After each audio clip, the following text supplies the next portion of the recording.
I saw this video the other day from another photographer, and he was talking about how he had pre-ordered an X106 over a year ago and still has not heard anything about when he's going to receive his copy, which one makes me really, really glad that I didn't try to get one because I probably still would be waiting for it now, but two, makes me really think about the alternatives to the latest and greatest point and shoots. I love how popular small point and shoot cameras have gotten lately. But popularity always has its downsides, especially in today's market. Scalpers are going to get their hands on the latest and greatest cameras quicker than any of us regular people can, and they're going to charge incredible markups for those cameras. So if you want one of these cameras, you're kind of stuck, right? You can pay a grotesque markup to a reseller or a scalper, or you can potentially wait over a year for a camera and maybe still not even get one for yourself. See, while everyone is clamoring over the latest and greatest point and shoot cameras, there are still plenty of awesome and compelling options on the used market. So in today's video, we're going to be looking at two of those very compelling used point and shoot options. One is the Ricoh GR III and the other is the Leica D-Lux 7. Both of these cameras are capable, stylish point and shoot cameras that each have their own unique, compelling reasons to buy them. So that begs the question, which one of these sub-$1,000 point and shoot cameras is the right one for you?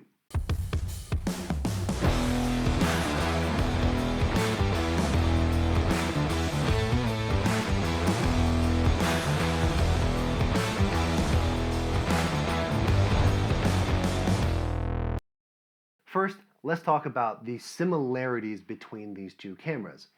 They are both compact point and shoot cameras, which means they have integrated lenses that articulate in and out.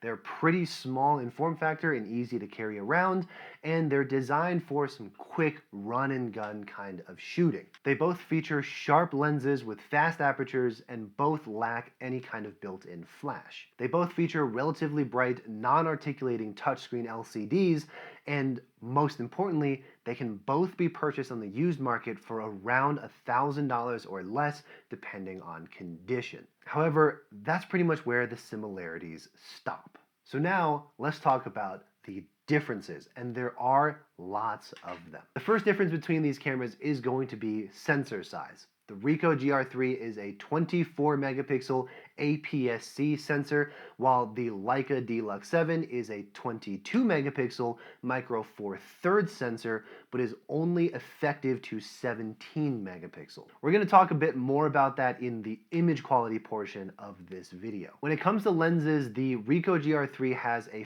fixed focal length depending on which version you get, while the Leica D-Lux 7 has a 10.9 to 34 millimeter lens, which is around 24 millimeters to 75 millimeters equivalent on full frame. Depending on which version of the Ricoh GR III you get, you can either get an 18.3 millimeter lens or a 26.1 millimeter lens, which is a 28 millimeter and 40 millimeter full frame equivalent respectively. In terms of aperture, the Ricoh GR III will cap out at f2.8, while the Leica D-Lux 7 will offer a slightly faster aperture of f1.7 to f2.8 progressively as you zoom further in. One major difference is the Leica D-Lux 7 has a viewfinder while the Ricoh GR III does not. You are limited to using the integrated LCD on the GR3 to see what's going on with your image, while the Leica does offer you the option of using a viewfinder if you would like. While I personally don't mind the lack of a viewfinder on the GR3,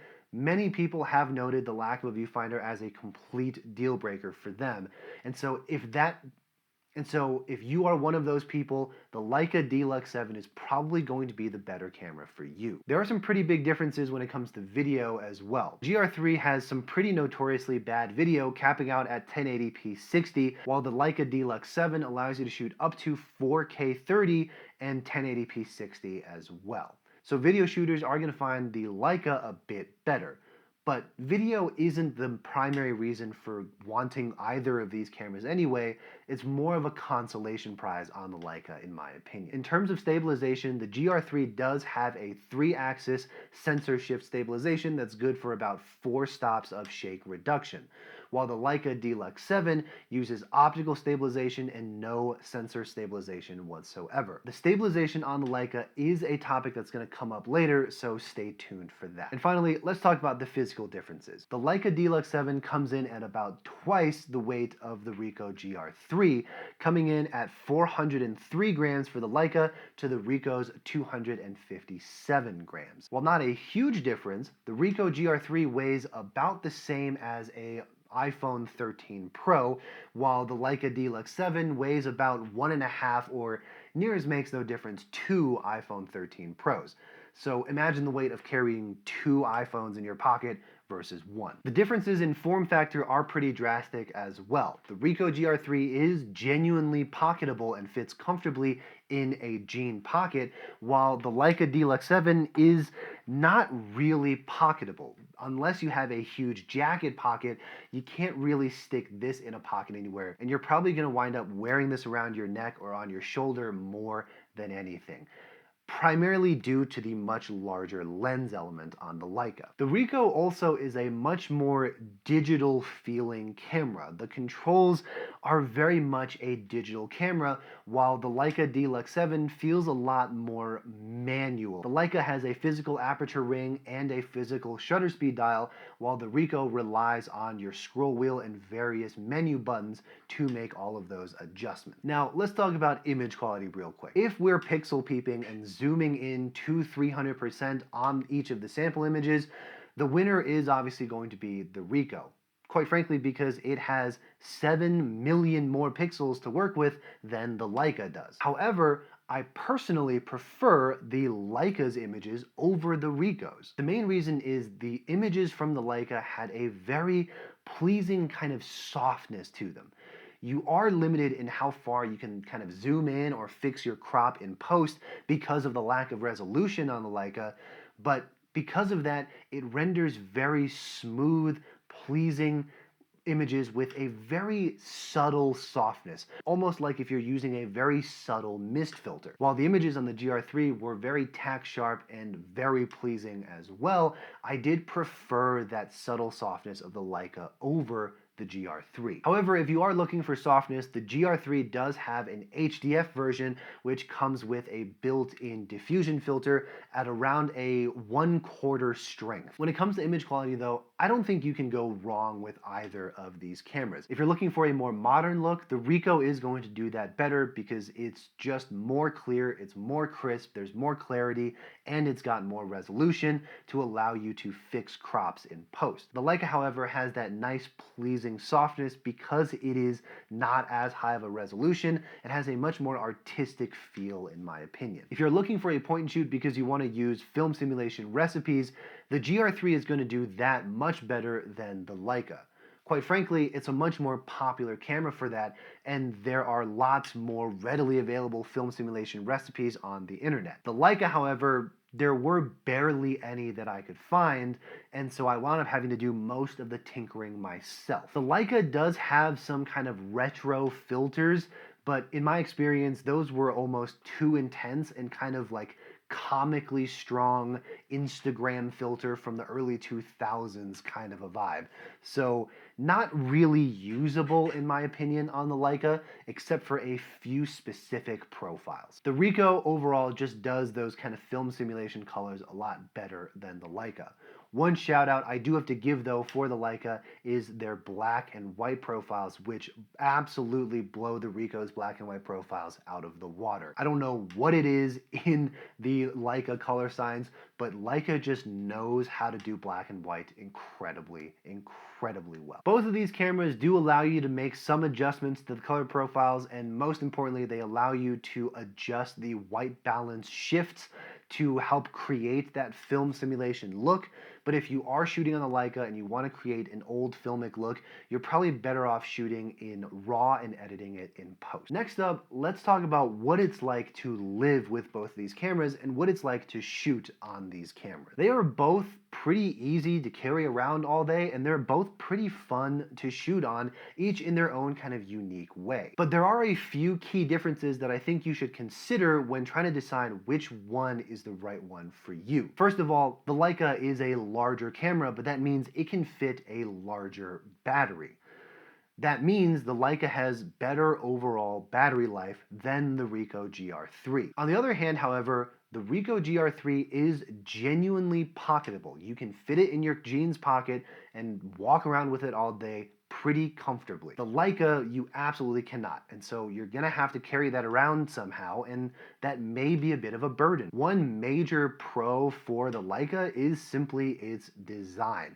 Leica is known for making incredibly beautiful, striking cameras, and that little red circle, I swear, can be seen by photographers from a mile away. It is a camera that is incredibly capable and looks damn good sitting next to you on a table or slung around your neck. The Ricoh GR III, however, is certainly stylish in its own way, but feels much more functional in its design than stylish. The Leica is also just a more versatile camera than the GR III. The zoom lens immediately makes it a much more usable camera every day because it allows you to get the composition you want without having to walk a bunch to get close to a subject. The Leica also has a faster aperture. At its widest focal length, it is 1.5 stops brighter than the f2.8 on the GR III.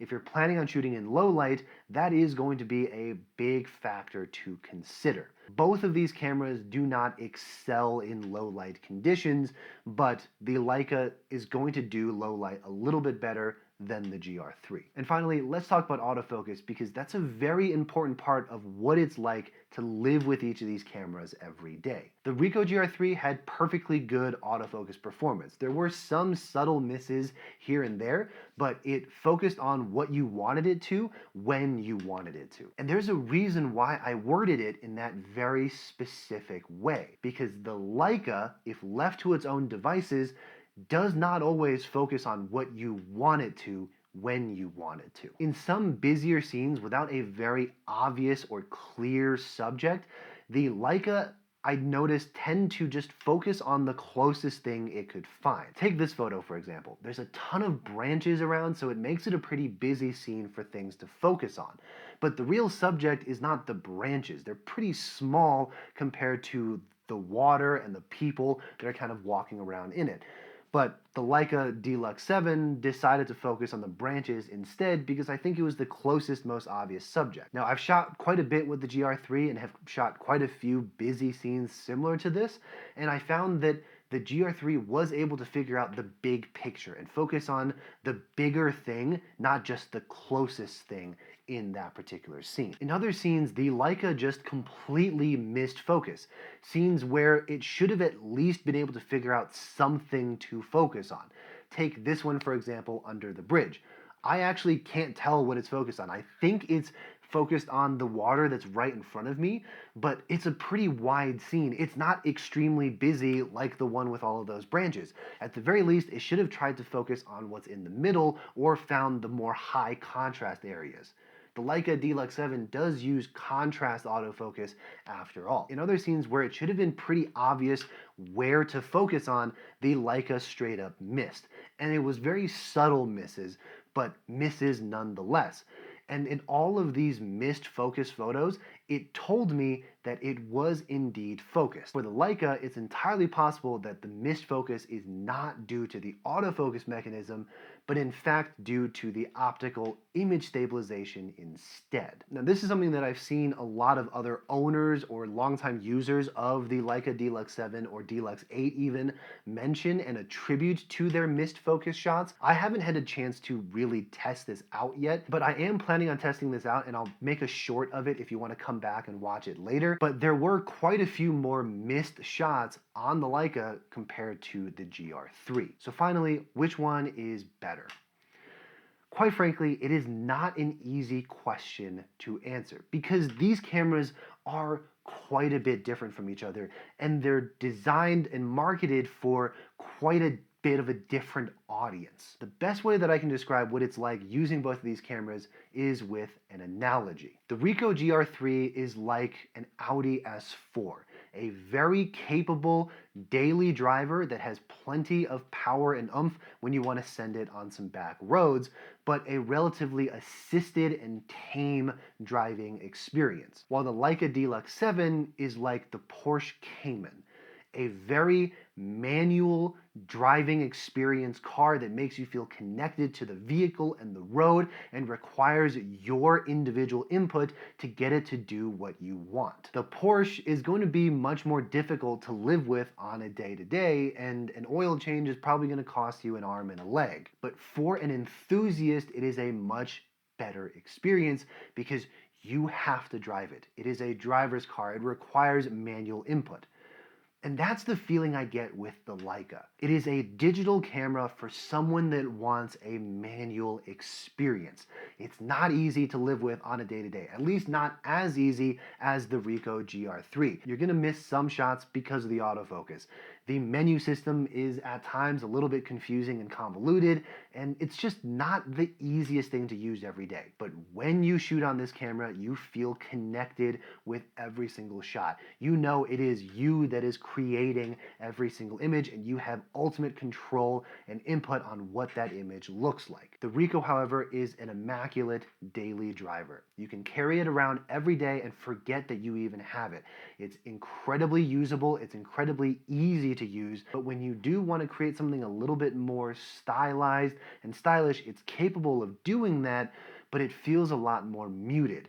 You feel a lot more assisted by the digital side of the camera, and you feel a lot less connected with the images that you are creating. If you want the best overall camera, go with the Ricoh GR3. It's by far the better overall camera. But if you want a camera that's gonna make you feel something, that's gonna make you want to go out and shoot and make you anticipate the weekends that you can go out and shoot with it, get the Leica. It is a far better camera for enthusiasts that want that feel and connection with their photos. So the last question we need to answer is, which one of these cameras am I going to keep and which one of these am I going to get rid of? Honestly, it's a really tough decision,